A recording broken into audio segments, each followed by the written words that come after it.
ito ay rated SPG. Striktong patnubay at gabay ng magulang ang kailangan. Maaaring may masiselang tema, lengguwahe, karahasan, sexual, horror o droga na hindi angkop sa mga bata. Lumabas na ang lalaking testigo na nakakita sa isang kahina-hinalang lalaki na nakamotor sa paligid ng bahay ni Atty. Mir. Si Ino. Abangan natin sa Lilet Matias, Atty. at Law. Binabagabag si Lorena ng konsensya niya sa kabaitang pinapakita ni Lilet sa kanya. Tinuturing ni Lilet na isang ina si Lorena, tulad ng pagturing niya kay Tinang dahil sa patuloy na pagtatanggol ni Lorena kay Lilet sa mga taong umaapes sa kanya, kagaya ni Patricia. Nagyakapan ng dalawa pero hindi matiis ni Lorena na magpahaging ng mga salita. Sabi ni Lorena, hindi niya deserve ang kabaitan ni Lilet. Malaki ang kasalanan niya kay Lilet. Nagtaka si Lilet sa mga patutsada ni Lorena. Hindi maintindihan ni Lilet. Nababagabag si Lorena. Sabi ni Lorena kay Lilet, hindi ko deserve na ituring mo akong ina. Sa laki ng kasalanan ko sa'yo. Mapilit na tinanong ni Lilet si Lorena kung ano ba ang kasalanan na sinasabi ni Lorena. Pero sumagi sa isip ni Lorena ang anak niyang si Ino. Mas pipiliin niya na wag masaktan o makulong ang anak kesa kay Lilet. Nangingilid ang luha ni Lorena. Hinayaan niya na si Lilet ang makulong. Sinakripisyo ni Lorena si Lilet kapalit ng kalayaan ni Ino. Nagpatuloy si Lorena sa pagsasalita. Malaki ang kasalanan ko dahil hindi man lang kita maipagtanggol sa mga umaakusa sa'yo. Sa tagal ng pinagsamahan natin, alam kong hindi mo magagawa ang binibintang nila sa'yo. Malinis ang puso mo, pero ikaw ang nagsasakripisyo sa kasalanan ng iba. Patawarin mo ako dahil hanggang dito lang ang kaya kong maitulong sa'yo.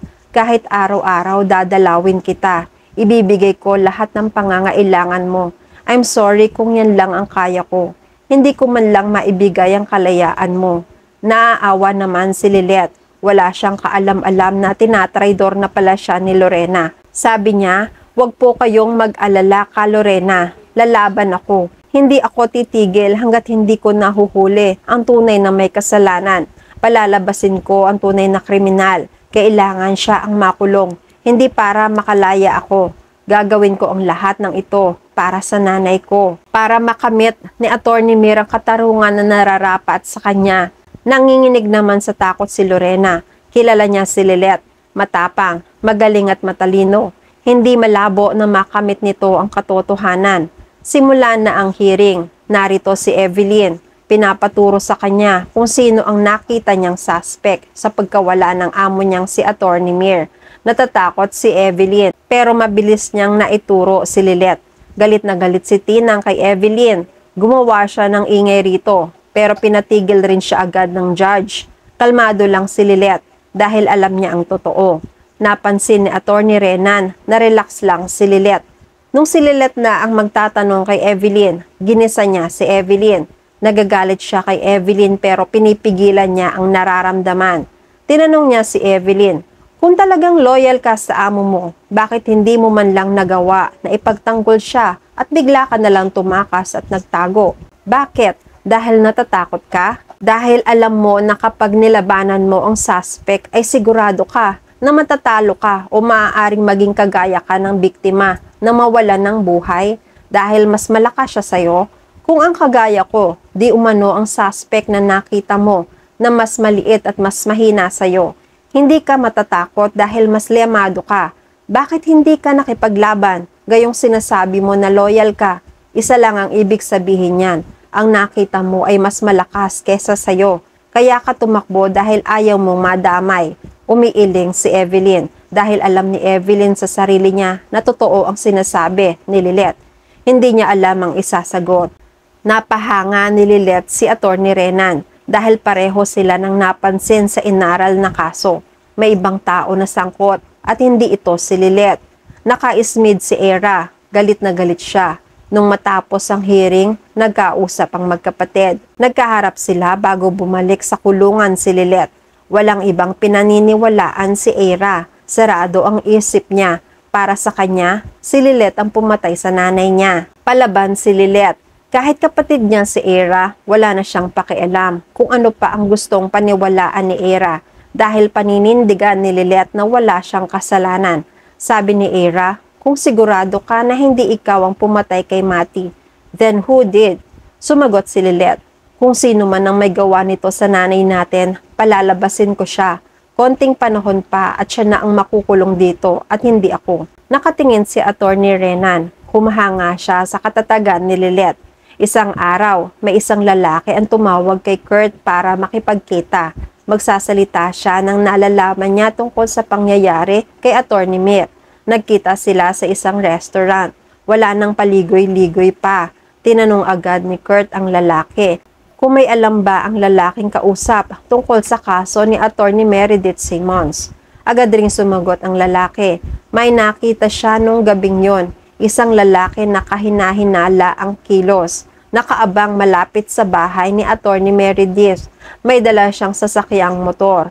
Nung sumunod na araw sa pagdalaw ni Kurt sa kulungan, lahat ng nalaman niya mula sa testigo ay ikinuwento niya rin agad kay Lilet. Malalim na nag-isip si Lilet. Pinakiusapan niya si Kurt na likumin ang mga CCTV footage ng barangay na nasasakupan ng lugar, pati na rin ng mga kapitbahay na naka-activate ang CCTV sa mga oras na yon. Kailangan nila ma-detect ang plate number ng motor at ang pagkakakilanlan ng taong nakatambay malapit sa bahay ni Attorney Mir.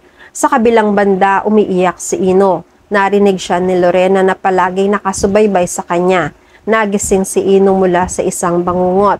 Sinabi niya na sinusundan siya ng babaeng yon. Kahit sa panaginip ay nakikita niya. Inamin ni Ino na hindi niya malimutan ang nangyari ng gabing yon. Gusto lang naman niya kausapin at makiusap na wag sana siyang makialam sa kaso niya. Pero hindi siya pinakinggan. Hindi naman niya sinasadya. Nag-init lang daw ang ulo niya. Nagdilim ang paningin, kaya niya nagawa.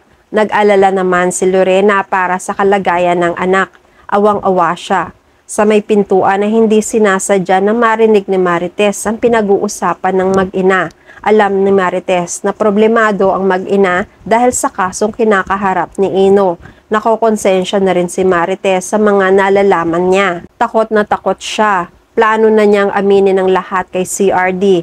Dala-dala pa niya ang mga dugoang damit na ginamit ni Ino nung gabing umuwi siya sa bahay. Nagbabaka sakali si Marites na mabigyan ng hustisya ang isang taong pumanaw na. Umaasa rin si Marites na mabigyan ng katarungan ang taong nakakulong sa kasalanan na hindi naman niya ginawa.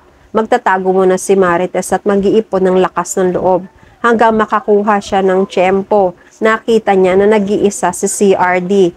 Lalapitan niya at kakausapin. Aaminin niya ang mga nalalaman niya. At yan ang mga pakakaabangan natin sa Lilet Matias, Attorney at Law.